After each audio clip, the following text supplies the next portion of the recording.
3 থেকে 4 দিন পর তোমাদের পরীক্ষা, তাই এই মুহূর্তে প্রশ্ন সাজেস্ট করা উচিত নয়।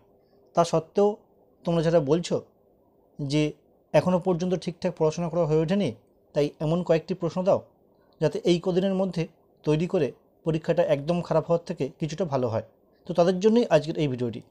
দেখো, তোমাদের বড় প্রশ্ন যে 20 নম্বরের থাকছে, সেই 20 নম্বরের জন্য আমি 3টে প্রশ্ন রাখছি এবং 10 নম্বরের জন্য 3টে প্রশ্ন রাখছি এবং 5 নম্বরের জন্য 3টে করে প্রশ্ন রাখছি। আশা করি এই প্রশ্নগুলো তোমরা তৈরি করে গেলে তোমাদের পরীক্ষা একেবারে খারাপ হওয়ার থেকে কিছুটা হলেও ভালো হবে। তো দেখে নাও কোন 3টে প্রশ্ন। দেখো, তোমাদের এই সিলেবাসের উপর ভিত্তি করে কিন্তু অনার্সের পরীক্ষা হয়ে গিয়েছে। তো সেক্ষেত্রে সেই প্রশ্নগুলো কিছুটা হলেও বাদ দিয়ে বা অ্যাভয়েড করে তোমাদের এই প্রশ্নগুলো বলছি। প্রথম প্রশ্ন দেখো, গুপ্ত সাম্রাজ্যের পতনের কারণগুলি আলোচনা করো। এবং দ্বিতীয় প্রশ্ন, গুপ্তযুগকে সুবর্ণযুগ বলাটা কতটা যুক্তিযুক্ত। দেখো, তোমাদের এই যে দুটো প্রশ্ন, এই দুটো প্রশ্ন থেকে কিন্তু একটি প্রশ্ন হতে পারে, দুটো প্রশ্নই কিন্তু পরীক্ষায় পড়বে, এটি আমার ধারণা। তবে এই দুটো প্রশ্নের মধ্যে এই গুপ্ত সমাজের পতনের কারণটা অত্যাধিক গুরুত্বপূর্ণ।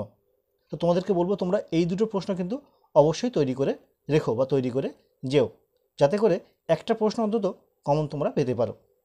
তো 3 নম্বর প্রশ্ন যেটি রয়েছে সেটি দেখে নাও। আদি মধ্যযুগের ভারতে শিক্ষার বিকাশে নালন্দা বিশ্ববিদ্যালয়ের ভূমিকা আলোচনা করো। আমি এই জন্য প্রশ্নটা 3-এ রেখেছি, কারণ এই প্রশ্নটা তোমাদের যেমন বড় প্রশ্নের জন্য গুরুত্বপূর্ণ, তেমন 10 নম্বরের জন্য কিন্তু তেমনই গুরুত্বপূর্ণ, আবার 5-এ আসার সম্ভাবনা। তাই তোমাদেরকে বলছি তোমরা এই প্রশ্নটা অবশ্যই তৈরি রেখো বা তৈরি করো, যাতে করে অন্তত একটা প্রশ্ন কিন্তু কমন পাবে, সেটা 10 হতে পারে, 20 হতে পারে, কিংবা 5-এ হতে পারে। তো এটা 3 নম্বর প্রশ্ন রয়েছে।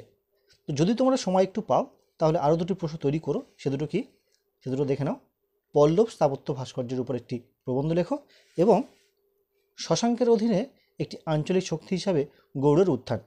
এই 5টা প্রশ্ন, প্রথম 3টে প্রশ্ন অবশ্যই করবে, আর যদি সময় পাও এই দুটো প্রশ্ন অবশ্যই তৈরি করো। এবার দেখে নিই 10 নম্বরে কোন প্রশ্নগুলো অত্যন্ত গুরুত্বপূর্ণ তোমাদের জন্য। যেহেতু হাতে তোমাদের সময় কম, তাই তোমাদেরকে 3টে প্রশ্ন বলছি। যার প্রথম প্রশ্ন হলো হর্ষবর্ধনের কৃতিত্ব। শাসক হিসাবে হর্ষবর্ধনের কৃতিত্ব অত্যন্ত গুরুত্বপূর্ণ প্রশ্ন। 2 নম্বর প্রশ্ন, মৌর্য সাম্রাজ্যের পতনের কারণগুলি আলোচনা করো। এবং 3 নম্বর প্রশ্ন, কুষাণ সম্রাট কনিষ্কের রাজনৈতিক ও সাংস্কৃতিক কৃতিত্বের বিচার করো, বা কুষাণ সম্রাট কনিষ্কের কৃতিত্ব বিচার করো। এই 3টে প্রশ্ন তোমরা 10-এর জন্য তৈরি করো। এবার দেখে নেব 5-এর জন্য কোন প্রশ্নগুলো তোমাদের জন্য গুরুত্বপূর্ণ। দেখো, 5 নম্বরের জন্য যে 3টি প্রশ্ন অত্যাধিক গুরুত্বপূর্ণ বলে আমার মনে হয়েছে, তার প্রথম প্রশ্ন দেখো, হর্ষচরিত সম্পর্কে একটি সংক্ষিপ্ত টিকা লেখো। এটি অত্যন্ত গুরুত্বপূর্ণ প্রশ্ন তোমাদের এই বছরের জন্য। যেহেতু তোমাদের হাতে সময় কম, তোমরা এই প্রশ্নটা অবশ্যই কিন্তু তৈরি করো। দ্বিতীয় গুরুত্বপূর্ণ প্রশ্ন দেখো, বকাটকদের উপর একটি সংক্ষিপ্ত টিকা লেখো। এবং 3 নম্বর গুরুত্বপূর্ণ প্রশ্ন, গুপ্ত শাসন প্রতিষ্ঠার প্রাক্কালে উত্তর ভারতের রাজনৈতিক অবস্থা কেমন ছিল। তো এই 3টি প্রশ্ন অত্যন্ত গুরুত্বপূর্ণ। এর সঙ্গে তোমাদের আরও কয়েকটি প্রশ্ন করা উচিত বলে আমি মনে করছি, যেমন মাৎসন্যায় বলতে কী বোঝো, গান্ধার শিল্প সম্পর্কে টিকা লেখো,